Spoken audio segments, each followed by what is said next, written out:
comproveu la construcció de l'església de Sant Pere. Som al segle XVI i l'abat Bartomeu Garriga supervisa les obres de construcció de l'església de Sant Pere de Monistrol de Montserrat. Aquest fet és un dels que rememorarà la nova festa dels Romeus els dies 26 i 27 de gener. El casc antic de Monistrol recordarà episodis històrics com quan el poble va ser assetjat per la pesta o la construcció de l'església de Sant Pere. La festa dels Romeus o peregrins és un certamen de recreació històrica que vol donar més entitat al vot de poble, origen de la festa de Sant Sebastià. Volíem fer alguna iniciativa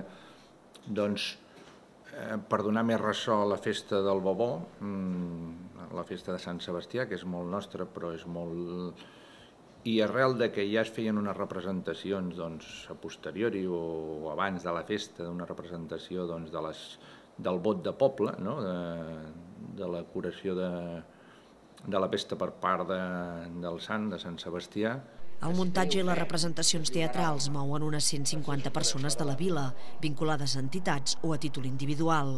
Tant el dissabte com el diumenge, la festa inclourà 4 quadres escènics als carrers del nucli antic de la vila.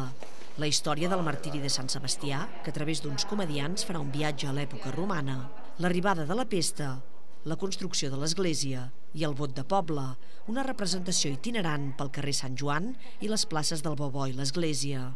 Romeus ve d'una paraula que seria un símil de peregrí.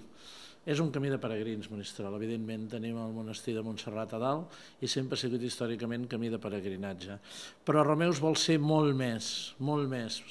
Vol simbolitzar també el que va passar, com he dit, als inicis del Renaixement en aquesta vila de Monistrol, que va ser assolada per la pesta en 2 ocasions.